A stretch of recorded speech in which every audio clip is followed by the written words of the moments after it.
मध्य प्रदेश के संपूर्ण कोर्स की नेक्स्ट क्लास को लेकर आए हैं। आज के पहले भी हमारी 4 क्लास हो चुकी हैं और आज हम क्या पढ़ेंगे, तो आज हम ताम्रपाषाण काल पढ़ेंगे कि ताम्रपाषाण काल के साक्ष्य किस प्रकार के होते थे और वो मध्य प्रदेश के किन किन स्थलों से प्राप्त हुए।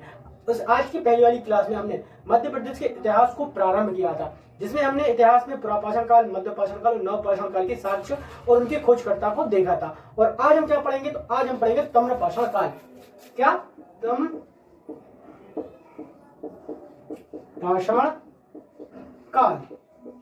सबसे पहले देखते हैं ताम्रपाषाण काल का अर्थ क्या होता है। तो ताम्रपाषाण काल का अर्थ यह होता है कि ताम्रपाषाण काल में जो औजार हुआ करते थे ना, औजार हुआ करते थे वो तांबे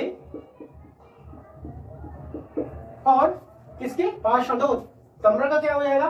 ताम्र का अर्थ होता है तांबा, तो पाषाण का अर्थ क्या होता है? पत्थर।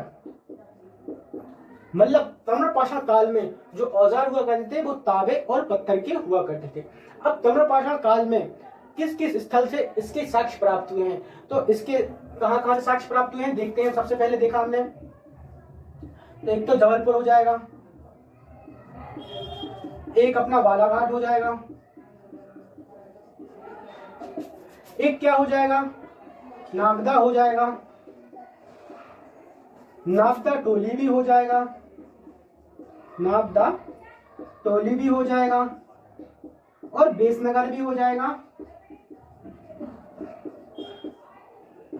और एक और एरण हो जाएगा। ठीक है, तो ताम्रपाषाण काल को भी दो भागों में बांट दिया जाता है। जैसे जो सिंपल ताम्रपाषाण काल और एक हो जाता है मालवा के ताम्रपाषाण काल। तो मालवा के ताम्रपाषाण काल में हम नागदा टोली, बेसनगर, एरण, नागदा को पढ़ते हैं। ताम्रपाषाण काल, इस वाले ताम्रपाषाण काल में हम दो जगह के साक्ष्य पढ़ेंगे, एक तो जबलपुर और एक बालाघाट। तो जबलपुर से किस चीज के साक्ष्य मिले थे? तो जबलपुर से किसके साक्ष्य मिले थे? तो जबलपुर से हमको क्या मिली थी? हमको मिली थी कुल्हाड़ी के साक्ष्य प्राप्त हुए थे। इसकी खोज 1869 में की गई थी। जो एक कुल्हाड़ी थी ना, वो तांबे और पत्थर की मिश्रण से बनी थी। तांबे और पत्थर के क्या मिश्रण से बनी थी। अब इसको कैसे याद किया जाए? दो इसको याद करेंगे। जबलपुर, तो जबलपुर में हमारा क्या रहता है? तो जबलपुर में हमारा रहता है हाई कोर्ट। अब जब कोई कुल्हाड़ी से वार करेगा तो हम न्याय के लिए कहाँ जाएंगे? न्याय के लिए हम जबलपुर जाएंगे ना, मतलब कुल्हाड़ी। इसके बाद देखा जाए तो बालाघाट से हमारे लिए तांबे के औजार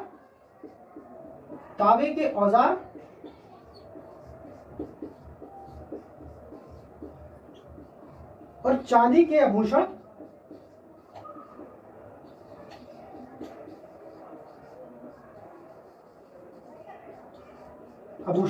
प्राप्त हुए थे। ठीक है, बालाघाट के कहां से? बालाघाट के डोगरिया। किस सन में? तो 1970 में हमारे लिए बालाघाट से तांबे के औजार और चांदी के आभूषण प्राप्त हुए थे। अगर आपसे पूछा जाता है ताम्रपाषाण काल में कुल्हाड़ी कहां से प्राप्त हुई थी, तो कहां से प्राप्त हुई थी? तो कुल्हाड़ी से हमारे ऊपर कोई वार करेगा तो हम कहां जाएंगे न्याय के लिए? ग्वालियर, मतलब जबलपुर जाएंगे। इसके बाद बालाघाट से हमारे तांबे के औजार और चांदी के आभूषण प्राप्त हुए थे। अब आते हैं ताम्रपाषाण काल के देखने के बाद हम मालवा की संस्कृति का ताम्रपाषाण काल पढ़ते हैं, जो बहुत ही पेपर की दृष्टि से बहुत ही इंपॉर्टेंट हो जाता है। क्या पढ़ेंगे हम? तो हम पढ़ेंगे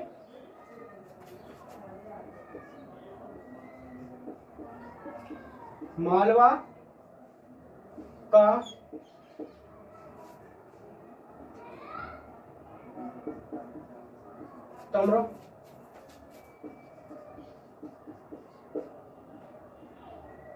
ताम्रपाषाण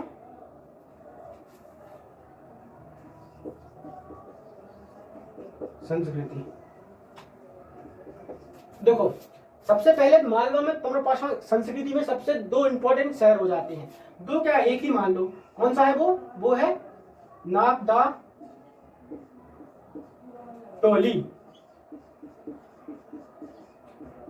टोली सबसे इंपॉर्टेंट, क्योंकि नागदा टोली को ही जो मालवा की संस्कृति, या मालवा अगर पूछा जाता है मालवा, में ताम्रपाषाण संस्कृति किसको कहते हैं, तो वो कहा जाता है नापदा टोली। अब नापदा टोली के बारे में हम कुछ विशेष चीज जानते हैं। जैसे नापदा टोली कहाँ है, तो नापदा टोली खरगोन महेश्वर में होगी, खरगोन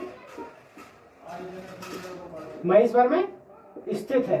पहले हम इसकी थोड़ी जानकारी लेंगे, फिर उसको हम याद करेंगे। इसको खोजा किसने था, तो इसको खोजा था HD शाक्लिया। कब खोजा था, 1957-58 में खोजा था। इससे जो साक्ष्य ना, साक्ष्य क्या प्राप्त हुए थे, यहां से महत्वपूर्ण चीज जो मृत भांड है ना, मृत भांड प्राप्त हुए थे, जिन्हें मालवा का मृत भांड कहा जाता है। मालवा का मृत भांड कहा जाता है। अब देखो मृत भांड होते क्या थे, तो मृत भांड की आकृति में आपको बना के दिखाता हूं।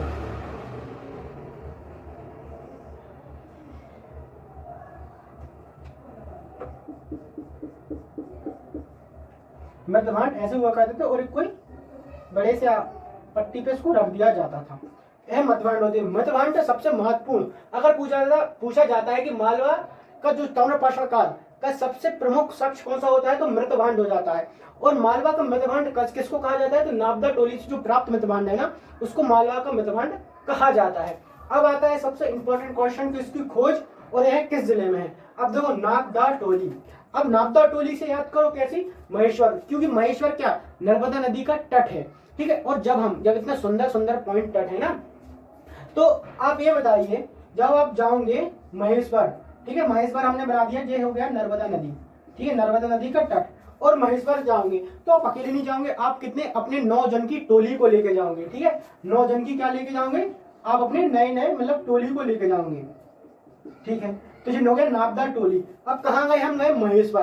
किस लिए गए थे भैया, नर्मदा नदी का तट देखने गए थे, क्योंकि नर्मदा नदी का सबसे बड़ा तट यही है। अब इसके बाद आप बताइए कि जब आप इतनी दूर जाओगे तो आजकल HD मोबाइल का फैशन चल ही गया, तो हम कौन सा मोबाइल ले जाएंगे, हम ले जाएंगे HD मोबाइल,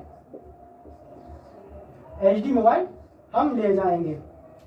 और HD मोबाइल जब ले जाएंगे तो फोटो कैसे खींचेंगे, और हम खींचेंगे अपने शौक से खींचेंगे, मतलब हमारा शौक होगा फोटो खींचने का। नापदा टोली कहाँ जाएगी, नापदा टोली नए मतलब 9 जन की टोली लेके हम कहाँ गए थे, अपने महेश्वर। और क्या लेके गए थे, अपना HD मोबाइल, मतलब HD मोबाइल से हमने शौक से क्या खींची थी, फोटो खींची थी, मतलब HD शौक लिया क्या हो जाएंगे, इसके खोजकर्ता किस सन में की थी, तो 1957-58 में इसकी खोज हुई थी।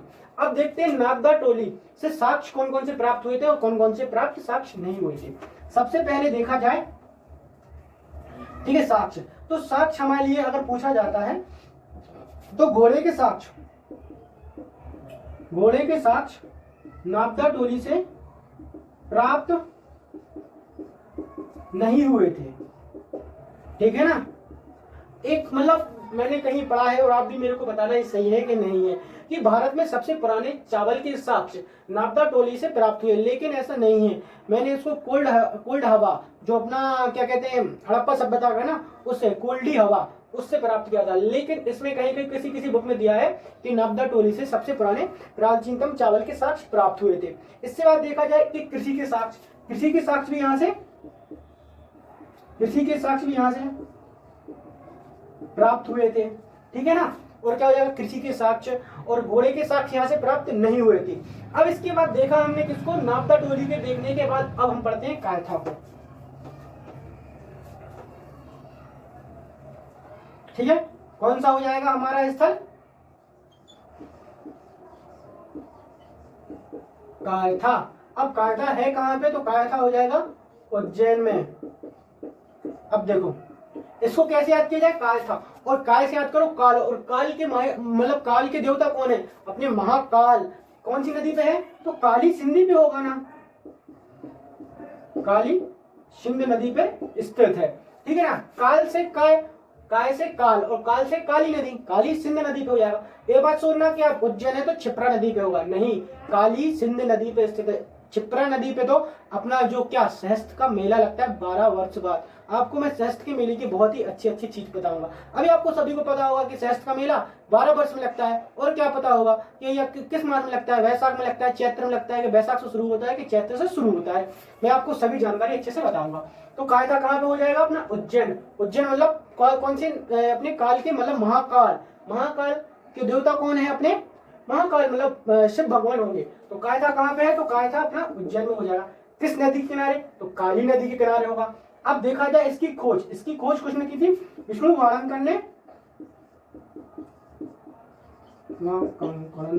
इसकी खोज की थी। कब की थी, तो 1964 में इसकी खोज हो जाएगी, ठीक है ना। अब एक क्वेश्चन ये आता है कि हड़प्पा सभ्यता से भी प्राचीन सभ्यता के साक्ष्य कायथा से प्राप्त हमारे लिए होते हैं। यहाँ से जो मृत भांड है ना, यहाँ से जो मृत भांड प्राप्त हुए हैं ना, उससे जो हमारे लिए समय प्राप्त हुआ है ना, वो सिंधु घाटी सभ्यता का भी पहले। सिंधु घाटी सभ्यता का क्या हो जाएगा, 2350 से लेके 1750 का ईसा पूर्व का हो जाएगा।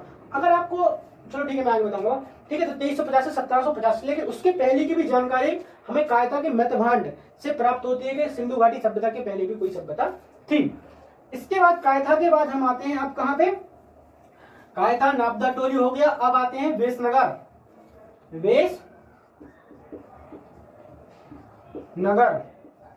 और वेशनगर किसका पुराना नाम है, विदिशा का है, तो इसको याद कराने की कोई जरूरत है नहीं है। अब आता है कि वेशनगर को खोजा किसने था, तो इसको खोजा था डॉक्टर भंडारकर।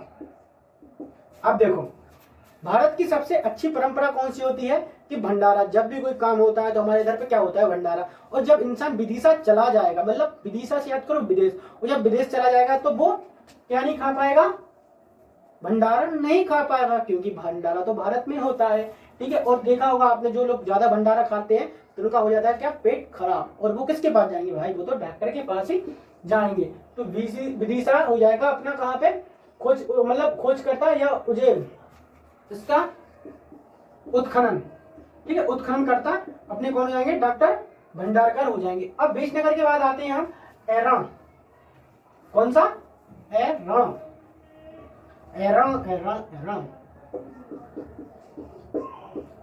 कहाँ पे, तो एरण सागर में है, जो मेरा होम टाउन है। वर्तमान में सागर में निवास कर रहा हूँ, ठीक है। तो एरण कहाँ हो जाएगा, तो एरण हो जाएगा सागर में। अब क्यों इंपॉर्टेंट है, क्योंकि सती प्रथा का प्रथम साक्ष्य, सती प्रथा का प्रथम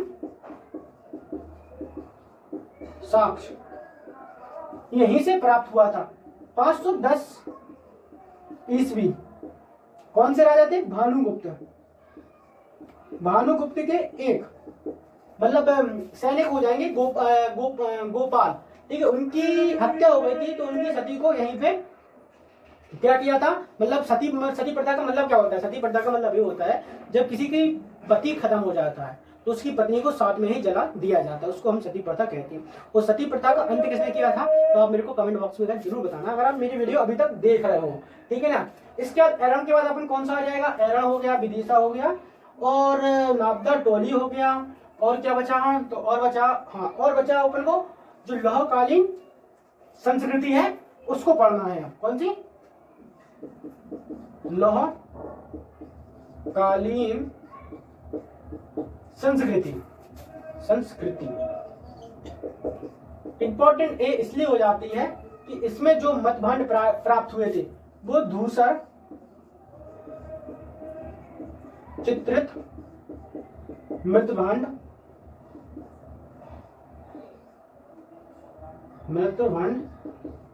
थे। और ये किस किस स्थान से प्राप्त हुए, तो सबसे महत्वपूर्ण उत्तर क्या होता है, सर। और सर क्या होता है, हमारा ऊपर होता है ना, नहीं बोल रहे सर नीचे किसका होता है, लेकिन मैं आपको बता रहा हूं कि सर क्या होता है, तो सर ऊपर होता है। तो मध्य प्रदेश के जो ऊपरी जिले हैं, ऊपरी जिले कौन कौन से हैं, मुरैना, भिंड और ग्वालियर। तो यहां से हमारे लिए लौहकालीन संस्कृति के साक्ष्य प्राप्त हुए हैं। और इसमें जो मृतभांड थे वो कैसे थे, धूसर चित्र मतलब चित्रित मृतभांड प्राप्त हुए थे। तो लौह कालीन के साक्ष्य कैसे थे, तो लौह कालीन के जो मृत भांड थे वो धूसर थे, लेकिन मालवा के कैसे थे, तो मालवा के अपने मृत भांड हो जाएंगे। और सबसे ज्यादा कहां से प्राप्त हुए थे, तो नापदा टोली से प्राप्त हुए थे। ठीक है, इसके बाद हम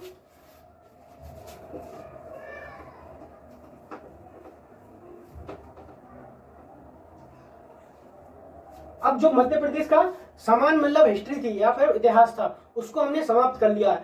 और कल से हम अब क्या पढ़ेंगे, तो कल से हम जो वंशों मतलब वंशों के संस्थापक हैं और किस वंश की साक्ष्य कहाँ से ये सिक्के कहाँ से प्राप्त थे उनको हम कल से याद करेंगे। अगर आपको मेरी वीडियो और मेरा पढ़ाया हुआ अच्छा लग रहा है और समझ में भी आ रहा है, जो अभी तक मेरे वीडियो के अंत में अभी तक बना हुआ है, उसके लिए धन्यवाद। देखो मैं आपसे एक बात बोलना चाहता हूँ, आप सभी को पता होगा कि मैं वर्तमान में मध्य प्रदेश पुलिस में सागर में पदस्थ हूँ, ठीक है ना। तो जिस प्रकार मैंने तैयारी की थी उस प्रकार मैं सोच रहा हूँ कि मेरे कुछ भाई लोगों का भी भला हो जाएगा। इसमें मेरा कुछ नहीं है कि मैं यार अपने व्यूज की, अपने सब्सक्राइबर की, अपने लाइक बढ़ाना चाहता हूँ कि मेरे को पैसे का मुंह माया है। ठीक है, मैं अभी भी तैयारी कर रहा हूँ और वही तैयारी आप तक पहुंचा रहा हूँ। ठीक है, तो मैं लास्ट में यही बोलना चाहता हूँ कि जो बच्चे अभी तक पुलिस मध्य प्रदेश पुलिस की और एसआई की तैयारी कर रहे हैं तो वो अच्छे से पढ़ाई करें, और पढ़ाई अगर जो चीज हमें याद नहीं हो रही है तो ठीक है उसको पढ़ाई का मतलब तरीका बदलें अपना। ठीक है, कि हम भैया 4-5 दिन नहीं, हमको 4-5 महीने चीज याद करनी होगी।